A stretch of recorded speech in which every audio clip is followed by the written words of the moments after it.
Salmo 34. La protección divina. Salmo de David, cuando mudó su semblante delante de Abimelech, y él lo echó, y se fue. Bendeciré a Jehová en todo tiempo. Su alabanza estará de continuo en mi boca.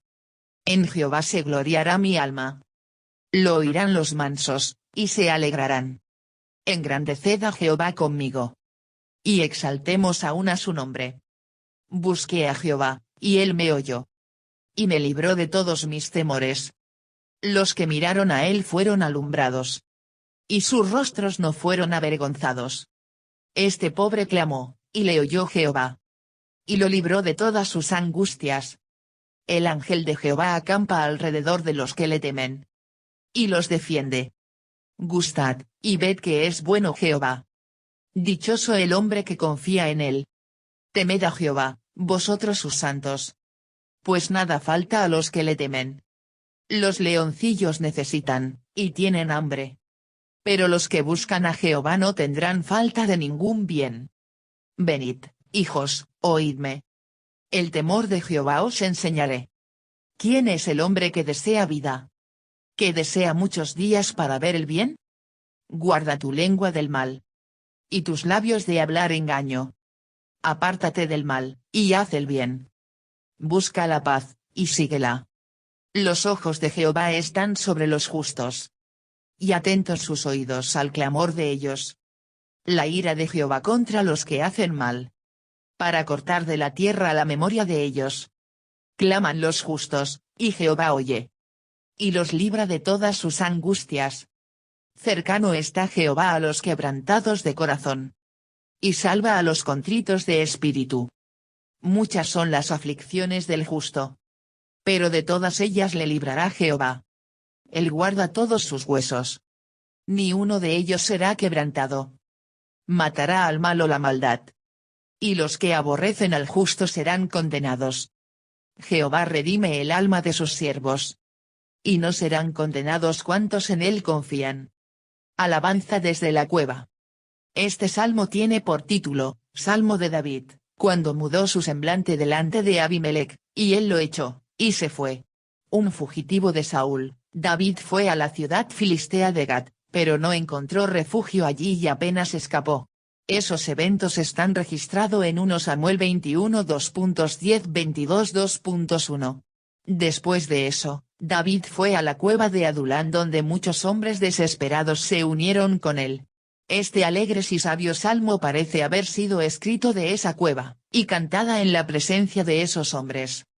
La estructura de este salmo es acróstico, o casi.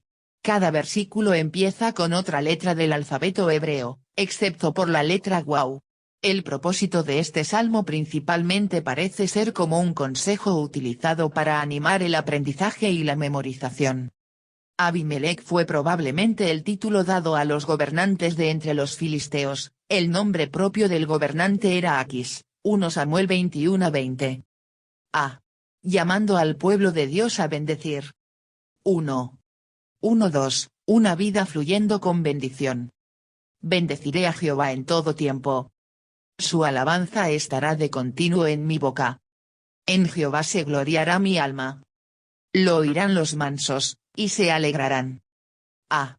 Bendeciré a Jehová en todo tiempo. Dado el título de este salmo con su colocación histórica, vemos a David triunfante y con el alivio del rescate de Dios cuando fue detenido por los filisteos, 1 Samuel 21 2.10 22 2.1. Y pudo bien haber actuado como un necio, pero no era tan necio como el descuidar la bendición de su parte, el cual era su única verdadera sabiduría.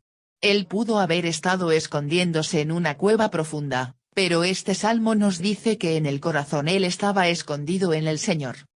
Boice. Y su alabanza estará de continuo en mi boca, no en mi corazón solamente, sino en mi boca también. Nuestro agradecimiento no debe de ser algo sin palabras, debe de ser una de las hijas de la música. Spurgeon. B. En Jehová se gloriará mi alma. David pudo haberse gloriado en sí mismo. Los hechos de 1 de Samuel describen cómo David de una manera inteligente se ganó su libertad al simular locura, pero supo que la obra de esa cosa fue debido a Dios, no a su propia astucia. Y ¿qué alcance hay para una gloria santa en Jehová? Su persona, atributos, promesas, obras, y miles de cosas más, todas son incomparables, sin paralelo, sin par, podemos proclamarlos cuando queramos, pero jamás seremos condenados de palabras vanas y vacías si así lo hacemos. Spurgeon. Pero en un sentido David tuvo algo de que gloriarse desde una perspectiva humana.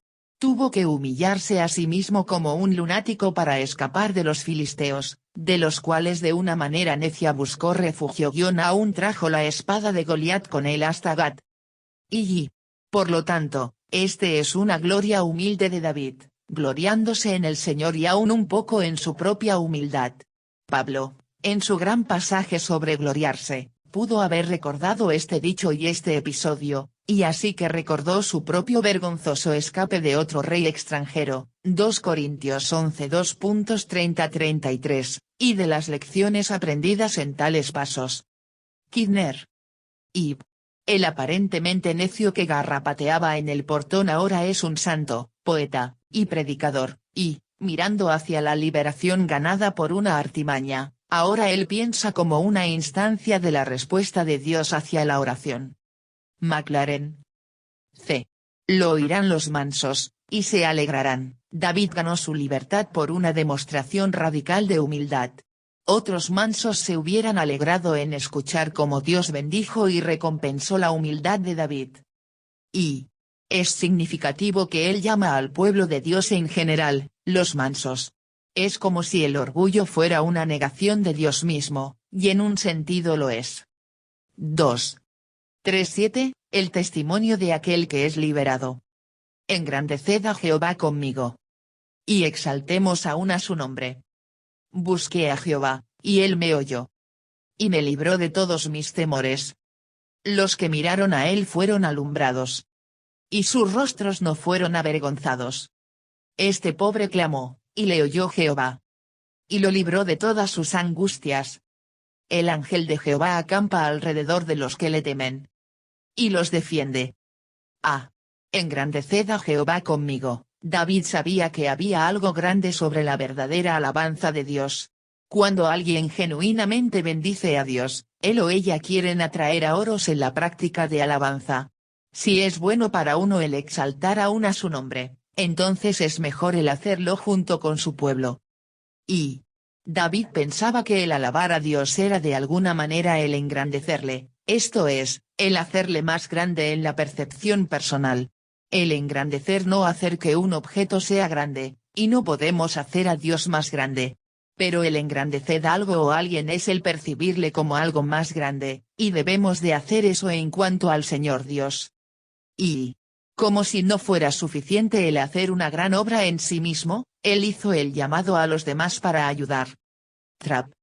El cristiano, no solamente engrandece a Dios, pero exhorta a otros para que lo hagan, y desea que ese día llegue, cuando toda lengua y nación, dejando de lado sus contiendas y enemistades, sus prejuicios y errores, sus creencias, sus herejías, sus engaños, harán que su sonido sea escuchado como si fuera uno, al engrandecer y exaltar al nombre de su gran Redentor.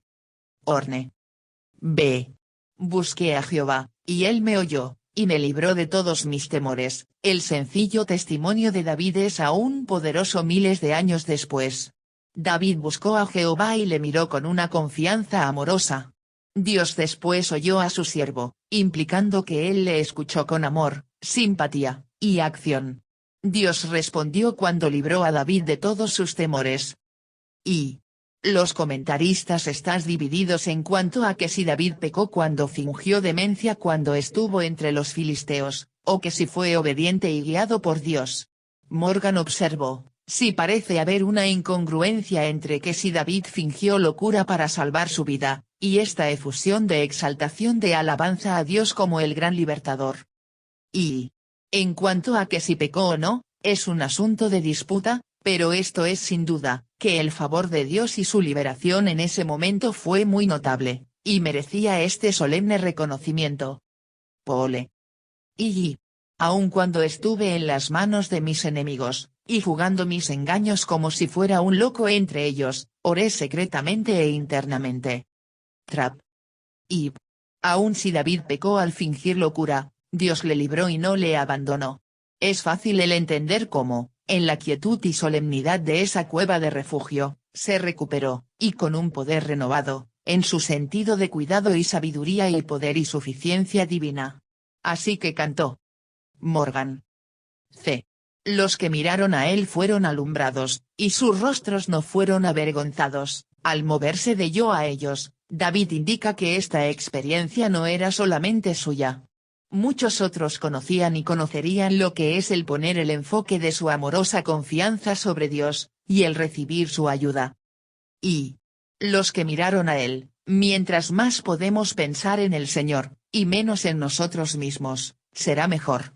El mirar hacia él, al estar sentado sobre la diestra del trono de Dios, mantendrá nuestras cabezas, y especialmente nuestros corazones, firmes cuando atravesemos por aguas profundas de aflicción. Smith, citado en Spurgeon.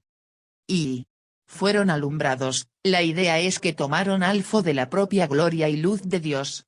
Luego el apóstol Pablo explicaría mucho de los mismos pensamientos. Por tanto, nosotros todos, mirando a cara descubierta como en un espejo la gloria del Señor, somos transformados de gloria en gloria en la misma imagen, como por el Espíritu del Señor.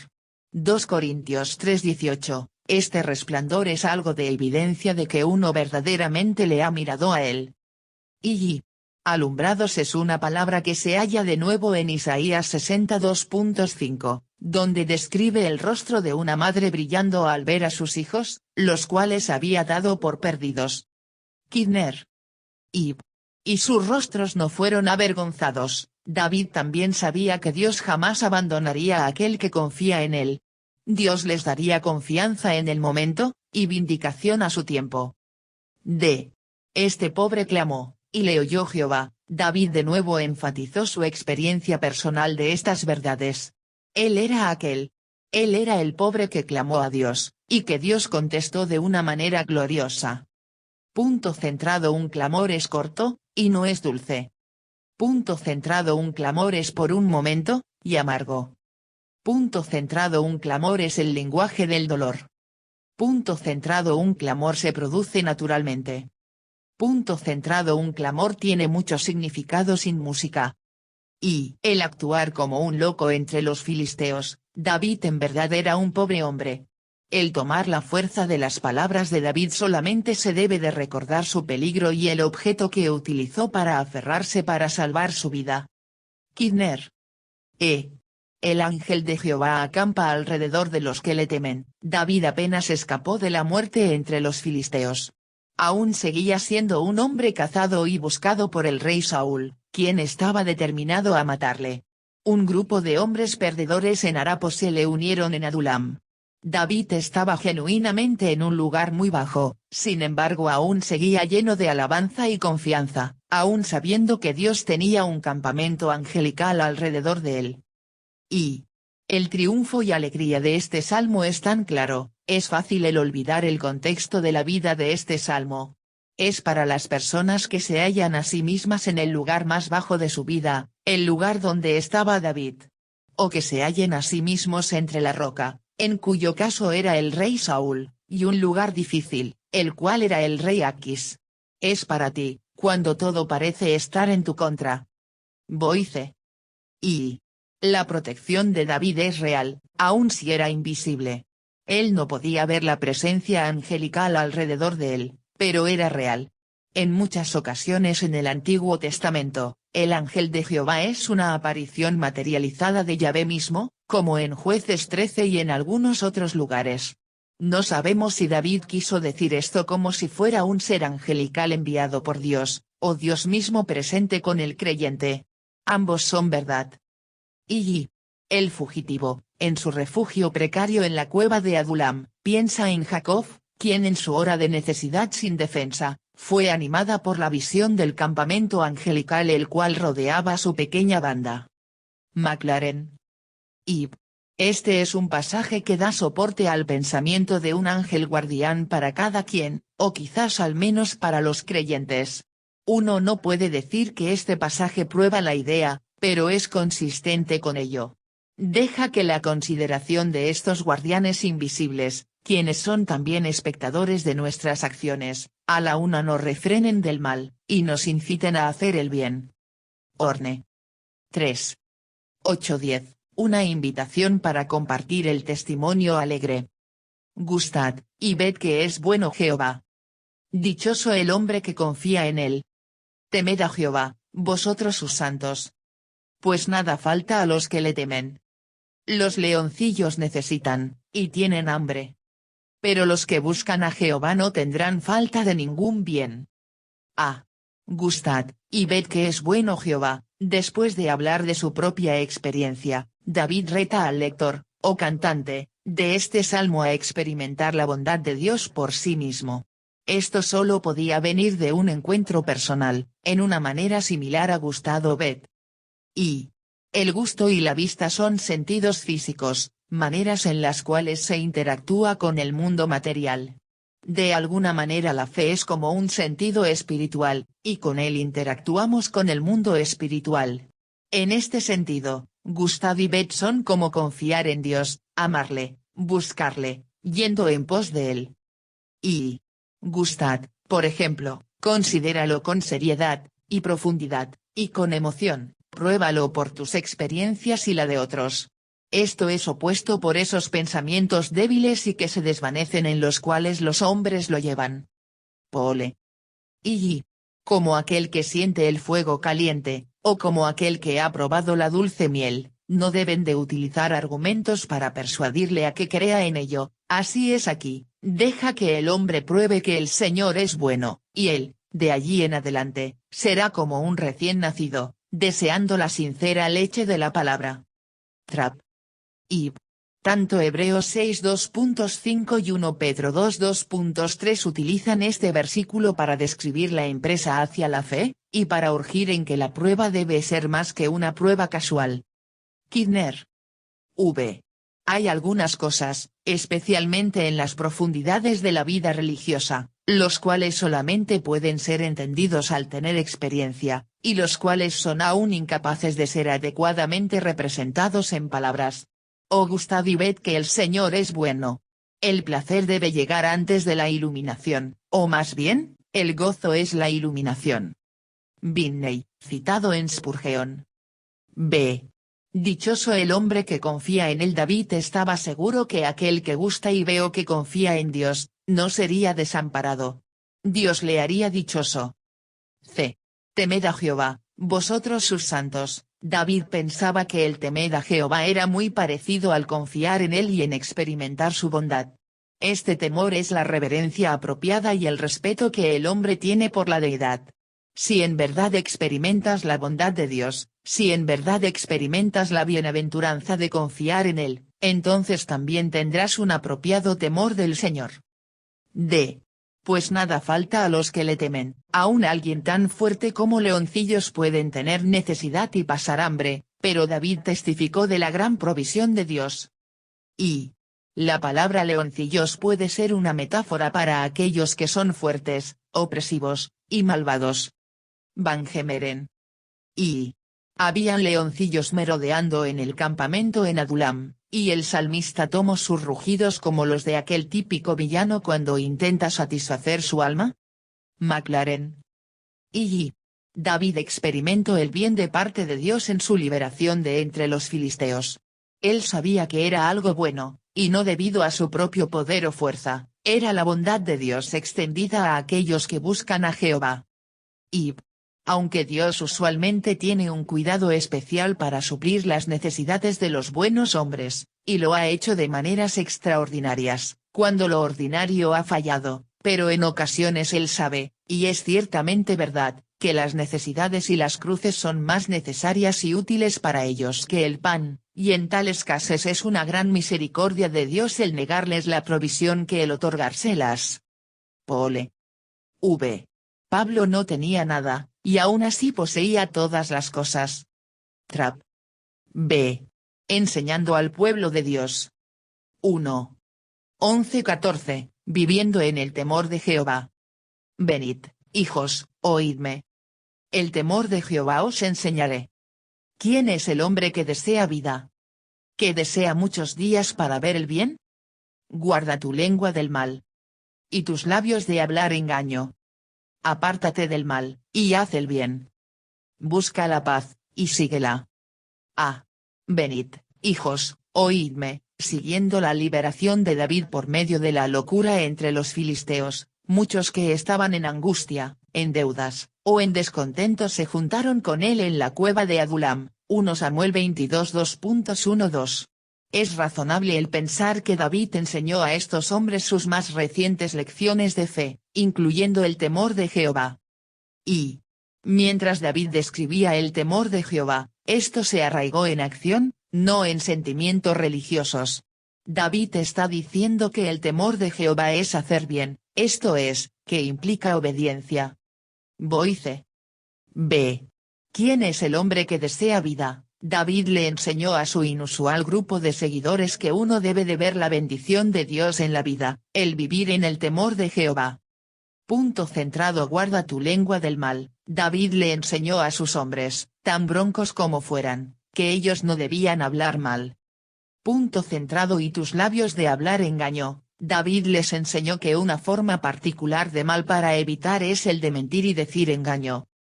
Punto centrado. Apártate del mal, y haz el bien. David le habló a sus hombres sobre simplemente dirigir la vida lejos del mal, y hacia el bien.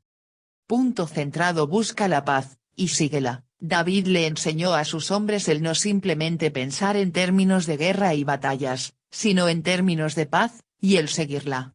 La paz con Dios y entre los hombres debe ser buscado. C.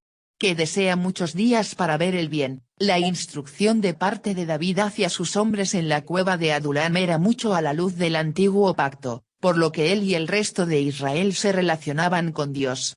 Bajo el nuevo pacto la bendición de Dios está en Cristo Jesús y el recibir la fe, no por nuestra obediencia.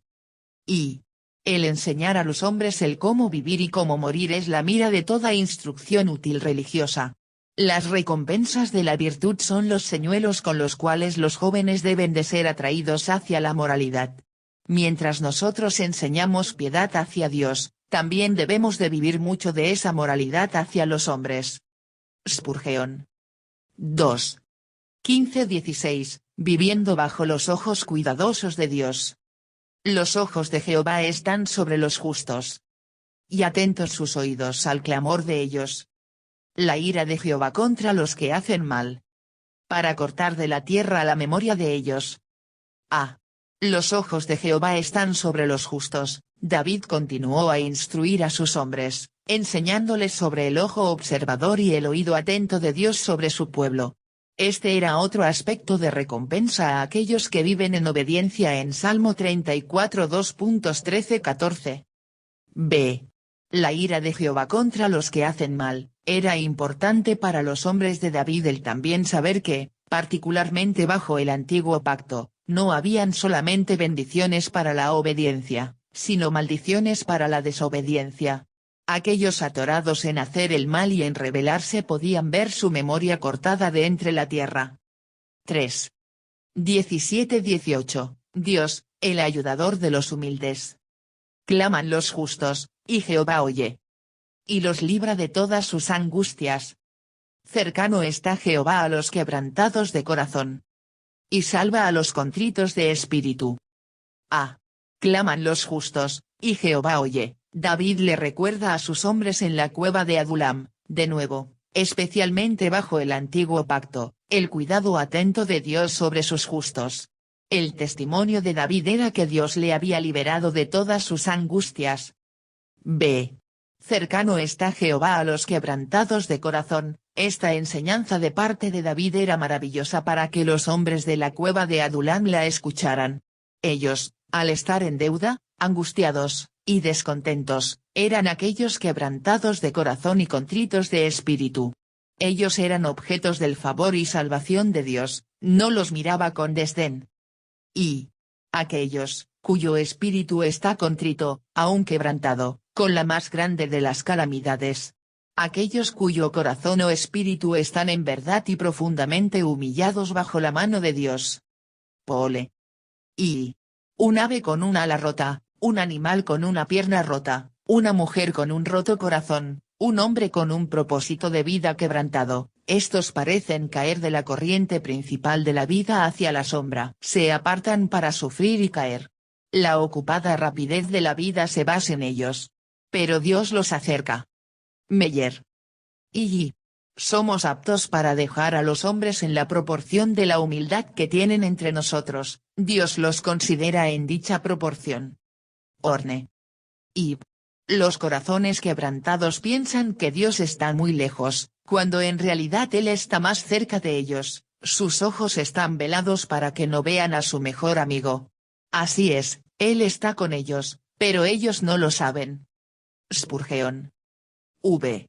A los contritos de espíritu, el espíritu golpeado. En ambas palabras el martillo es necesariamente implicado, al romper en pedazos primero el material, y luego enchapar el metal cuando ha sido separado del mineral. Clarke. 4. 19:22, el cuidado de Dios por sus justos. Muchas son las aflicciones del justo. Pero de todas ellas le librará Jehová. Él guarda todos sus huesos. Ni uno de ellos será quebrantado. Matará al malo la maldad. Y los que aborrecen al justo serán condenados. Jehová redime el alma de sus siervos. Y no serán condenados cuantos en él confían. Muchas son las aflicciones del justo. David habló de su propia experiencia a sus hombres en la cueva de Adulam. Aunque él era relativamente joven, aún así pasó por muchas aflicciones, y esto como un hombre justo. Y muchas son las aflicciones, pero más son las liberaciones. Maclaren. B. Pero de todas ellas le librará Jehová. Este era el principio que contestó la declaración anterior. En verdad, el justo tenía muchas aflicciones, pero la liberación de Dios era real en la vida de David y en la experiencia de muchos del pueblo de Dios. C. Él guarda todos sus huesos, ni uno de ellos será quebrantado. David pudo ver su propio cuerpo y ver que a pesar de que había pasado por muchas batallas, accidentes, y dificultades, sin embargo ni un hueso fue quebrantado. Y, de acuerdo con el Evangelio de Juan, David no solamente habló de su experiencia.